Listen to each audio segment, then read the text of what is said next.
Hi guys, welcome back to the channel and this is your host Dr. Smita Singh. Last video जो upload किया था मैंने ये circular के according circular के रिगार्डिंग आपका guidelines for registration of foreign medical graduates, जिसमें हमने स्टाइपेंड की बात की थी, नो फीस की बात की थी। तो उसमें काफ़ी कन्फ्यूजन चल रहा है सबको कि किस पे एप्लीकेबल होगा, किस पे नहीं एप्लीकेबल होगा। तो ये वीडियो उस कन्फ्यूजन को सॉर्ट आउट करने के लिए है। सो please stay till the and so you can understand what's going on. तो पहली चीज़ तो देख लेते हैं एक बार क्या क्या बात हुई थी इस सर्कुलर में, जो कि 4 मार्च 2022 को निकला था। तो और मैं आपको 2 और डॉक्यूमेंट दिखाने वाले हूँ जो कि फेब में निकले थे, जो कि आपकी जो ये कन्फ्यूजन है ना 18 नवंबर वाली कन्फ्यूजन, वो सॉर्ट आउट कर देंगे काफ़ी कुछ। So please stay with me और let's talk about it more. तो बेसिकली पहली चीज़ तो आपका ये था कि इसको लेके काफ़ी लोग कंफ्यूज थे कि 2018 बेसिकली द डेडलाइन यहाँ पे जो दिख रही है सबको, डेट जो दिख रही है सबको यहाँ पे, वो 18 नवंबर 2021 दिख रही है। लेकिन ये डॉक्यूमेंट समझने के लिए आपको वो 2 और डॉक्यूमेंट समझना ज़रूरी है कि जो कि मैं अभी आपको दिखाने वाली हूँ इसके बाद। बिकॉज अगर आपने सिर्फ ये डॉक्यूमेंट देखा है और वो 2 डॉक्यूमेंट्स नहीं देखे हैं जो कि एनएमसी ने रिलीज़ किए हैं, तो ही आपको ये कन्फ्यूजन हो रहा होगा। Otherwise there is nothing to be confused about. Okay तो आपका बेसिकली ये जो पॉइंट 2, 1 और ये 3 पॉइंट है, मतलब 4th पॉइंट तक ये रिलेटेड नहीं है आपके एफएमजी के स्टाइपेंड वाला जो इंटर्नशिप वाला जो पॉइंट आया है ना, ये इससे रिलेटेड नहीं है। ये जो 4 पॉइंट शुरू के दिए हुए हैं इन्होंने, ये एक डॉक्यूमेंट जो इन्होंने रिलीज़ किया था 22 फरवरी को आई थिंक, उसको ही रिपीट करते हुए फिर से गाइडलाइन के अंडर डाला गया है। ओके तो वो मैं आपको थोड़ी देर में दिखाऊंगी, वो वाला जो डॉक्यूमेंट है। तो बेसिकली ये जो 5th नंबर का डॉक्यूमेंट है, 5th पॉइंट और 6th पॉइंट जो आपका दिख रहा है यहाँ पे कि जिनकी इंटर्नशिप इनकम्प्लीट है वो इंटर्नशिप करने के लिए एलिजिबल हैं, जो उनका भी बचा हुआ पोर्शन ऑफ इंटर्नशिप है वो इंडिया में कर सकते हैं। प्लस ये भी आया था कि आपको स्टाइपेंड वगैरह दिया जाएगा और फीस नहीं चार्ज की जाएगी। तो ये जो है ये किसी डेडलाइन पे अभी नहीं दिया है, इन्होंने कोई डेडलाइन नहीं दी है किस पे होगा, मगर इनकम्प्लीट इंटर्नशिप वाले अभी वाले ही होंगे बेसिकली जो कोविड-19 से हिट हुए हैं, या फिर आपके जो यूक्रेनियन वॉर से हिट हुए हैं। तो इनकम्प्लीट इंटर्नशिप तो उन पे ही लागू होनी चाहिए बेसिकली, जो इन सर्कमस्टांसेस में बचे मतलब फंसे हुए हैं। प्लस जो स्टाइपेंड और फ़ी की बात हो रही है उसका कोई भी इन्होंने डेडलाइन नहीं दिया है कि वो किस पे लागू होगा किस पे नहीं।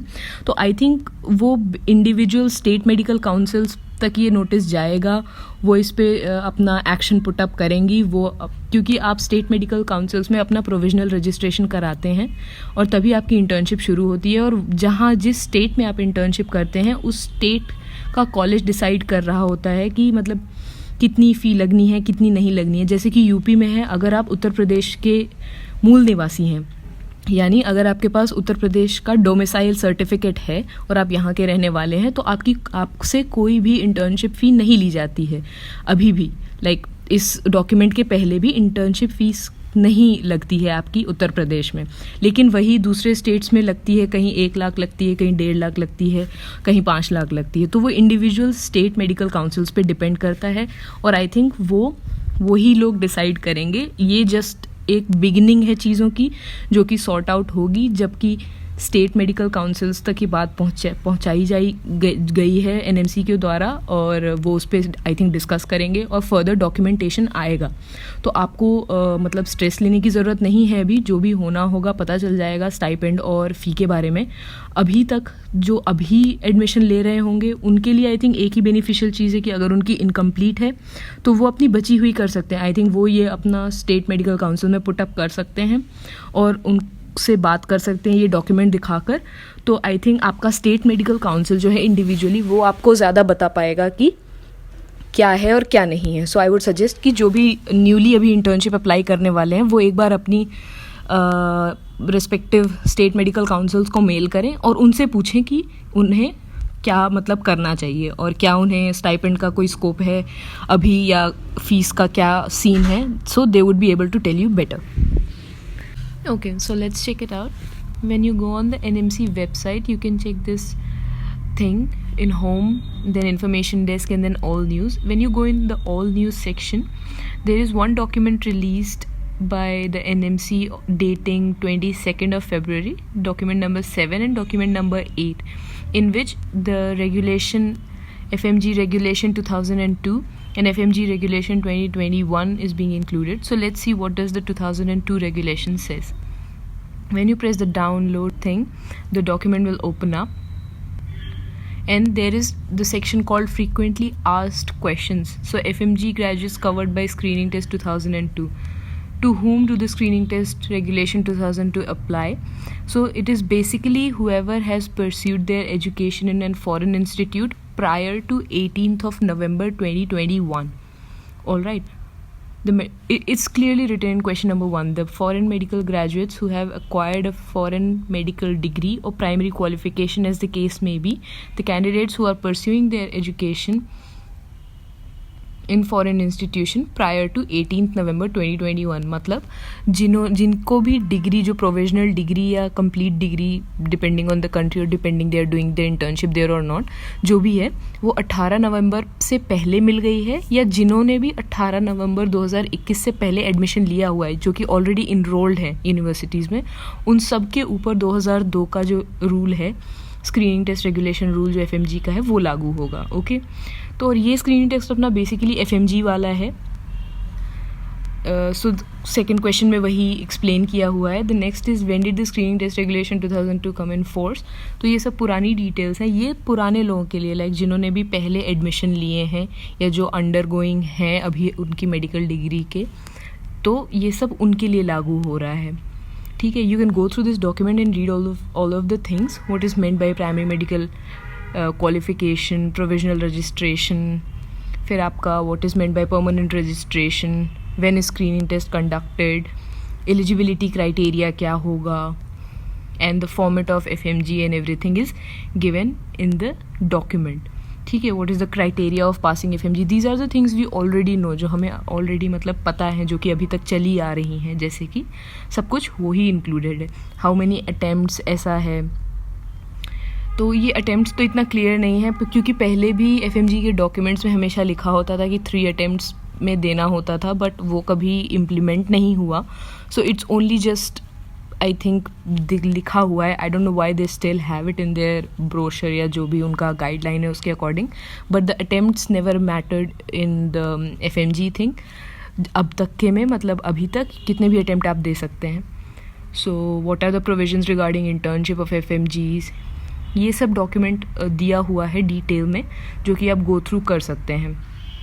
There is one more thing, what are provisions regarding online classes. तो उसमें दिया हुआ था ऑलरेडी, जो कि हमें काफ़ी कुछ पता हुआ है इसके बारे में, कि foreign medical graduates are allowed to undergo online classes of theory subjects only and supplemented by offline practical and clinical training done in the medical university and its affiliated hospital during the course of MBBS. They are also required to furnish certificate to successful completion for the same. तो ये हमें पता है कि theory हम online कर सकते हैं, but practicals we need to attend in person. So this is for the people who were already enrolled. तो नेक्स्ट डॉक्यूमेंट की तरफ चलते हैं, which is the 8th number, जो कि लागू होगा whoever will be joining after the set deadline. So let's see what is this too. अभी अगर आप रेगुलेशन 2021 के अकॉर्डिंग जाएंगे तो what is a foreign medical graduate, again the same thing. फिर ये जो प्रोसेस है, ये जो डॉक्यूमेंटेशन, ये जो न्यू थिंग्स आएंगी जो कि 2021 रेगुलेशंस के अंडर आएंगी, वो किन पे लागू होंगी. वो उन लोगों पे लागू होंगी जो 18th नवंबर के बाद इनरोल करेंगे किसी भी फॉरेन इंस्टीट्यूट में, फॉरेन मेडिकल इंस्टीट्यूट में. कूल. तो who is exempted from FMGL 2021 में भी लिखा हुआ है क्लियरली कि foreign medical graduates who have acquired a degree और primary qualification as the case में भी prior to 18th November. This is the same thing we discuss, जो कि 18th नवंबर के जो भी पहले हो रहा होगा वो सब 2002 वाले रेगुलेशंस के अंडर में फॉल करेंगे. और candidates who are pursuing their undergraduate, obviously जो ऑलरेडी इनरोल्ड हैं वो भी इस 2021 रेगुलेशन में नहीं आएंगे. जो भी फ्रेश इनरोलमेंट्स हैं, जिन्होंने भी 18th नवंबर के बाद अपना ये एडमिशन लिया हुआ है, वो लोग आएंगे इस इस रेगुलेशन के अंडर. सो आई थिंक जो भी फ्यूचर पॉलिसीज़ आएंगी 2021 रेगुलेशन के अंडर वो उनके लिए होंगी स्पेसिफिकली, ताकि हम डिफ्रेंशिएट कर सकें. और अगर कुछ आता है पुराने लोगों के लिए like who have already done it, अगर कुछ भी नया मटेरियल आता है, नया रेगुलेशन इन्फॉर्मेशन आती है, तो वो 2002 के अंडर आएगी, just to make a differentiation and make it easy to understand कि किस पे क्या लागू होगा, लाइक किस स्टूडेंट के लिए क्या रूल्स एंड रेगुलेशंस होंगे. तो उन्होंने बेसिकली 2 कैटेगरी में उसको डिवाइड कर दिया है. इसमें देखिए आपका regulation duration of the course भी सेट किया हुआ है कि 54 मंथ्स मिनिमम होना चाहिए. मीडियम इंग्लिश कंपल्सरीली होना चाहिए. सब्जेक्ट्स क्या होंगे, कैसे होंगे, वो है. तो डिटेल में सब कुछ दिया हुआ है. And do FMGs need to go exit exam. तो बेसिकली ये नेक्स्ट के रिगार्डिंग है. जो भी नेक्स्ट जो लोग जिनको देना होगा, बेसिकली ये उनको प्रिपेयर करने के लिए है. और उनके रिगार्डिंग ये क्वेश्चन FAQs डाले गए हैं to sort their confusions out. What are the regulations applicable for internship? So internship of FMGs shall be as per the NMC regulation 2021. तो इनका 2021 के रेगुलेशन के अकॉर्डिंग होगा, ना कि 2002 के जैसा कि हमारे लिए होता था. तो हमारे सेट ऑफ रूल्स जो हम पे लागू हो रहे थे, वो अब के जो बच्चे हैं जिन्होंने अभी फॉरेन मेडिकल यूनिवर्सिटीज़ में 18 नवंबर के बाद एडमिशन लिया है, उन पे अलग तरह की चीज़ें लागू होंगी जो कि NMC के अकॉर्डिंग होगी. तो ये चीज़ें आपकी हैं. एक और चीज़ है कि it is mandatory for FMGs to do internship in India. तो हाँ, yes, in condition of completing an internship for a minimum duration of 12 months in the same foreign medical institute, FMGs are required to undergo supervised internship in India for a minimum term of 12 months again. तो मतलब पहले क्या होता था कि सम countries में allowed था, जैसे if you have done your internship with China, अगर आपने पूरी की हुई है तो आपको वापस आके इंडिया में नहीं करनी होती थी. मगर अब ऐसा नहीं होगा. अगर आपको बाहर भी, अगर आपने बाहर की हुई है तो इसका कोई मतलब वो नहीं बैठता. आपको इंडिया में भी करनी ही करनी है. मतलब 12 मंथ इंटर्नशिप आपको इंडिया में ज़रूर ही करनी है. ओके, तो ये कुछ और भी क्वेश्चंस हैं. What are the conditions to be fulfilled to eligible for internship in India? So FMGs must have undergone a course leading to foreign medical degree with minimum duration of 54 months. That is the clause number 1. Second condition क्या है कि undergone an internship of minimum duration of 12 month in the same foreign medical institute. So आपको compulsorily अपने college में करनी ही है. And फिर India आके भी आपको दोबारा करना है. Received a foreign medical, third condition जो है, received a foreign medical degree with medium of instruction in English obviously, and studied the mandatory subjects according to specified in the schedule 1 जो कि ऊपर दिया हुआ था. आप फिर से लुक बैक कर सकते हैं. Registered with the respective professional regulatory body और otherwise competent to grant licence in practice. Okay, ये बेसिकली ये कह रहे हैं कि आपकी डिग्री एज पार होनी चाहिए, कि अगर मतलब आप एलिजिबल होने चाहिए उस कंट्री में प्रैक्टिस करने के लिए भी. तो this is all about that, कि मतलब ऐसा नहीं है कि आपको वहाँ की कंट्री ही एलिजिबल नहीं करेगी अगर आप करना चाहें वहाँ प्रैक्टिस. तो अगर ऐसा है तो आपकी कंट्री भी आपको नहीं करेगी. तो ये एक मतलब ध्यान देने वाली बात है. फिर next basic step will be obviously 6th one is passing the screening test, जो कि नेक्स्ट होगा आपका. Obtain provisional registration from your state medical council and then you can start your internship. बाकी का प्रोसेस सेम है जो हम लोग करते थे या जो अब तक के स्टूडेंट्स करते आए हैं. Is internship clerkship same in country 50 of MBBS course, or is it separate? No, internship and clerkship and clinical posting and trainings are separate phases of practical learning, while clinical postings and training is a part of 54 months of MBBS course. Internship is done after the completion of MBBS course, but it is an integral part of undergraduate medical. तो ये चीज़ें तो हम लोगों को पता है. Online classes का वही प्रोविज़न है कि थ्योरी आप कर सकते हैं, मगर आपका प्रैक्टिकल आपका फिज़िकली होना चाहिए, मतलब वहाँ पे आपको होना चाहिए present. So this is the document. ये 2 डॉक्यूमेंट्स हैं आपके जो कि आई थिंक आप सबको पढ़ने ज़रूरी हैं. So go check it out. I will put the link in the description और आप देख सकते हैं फिर.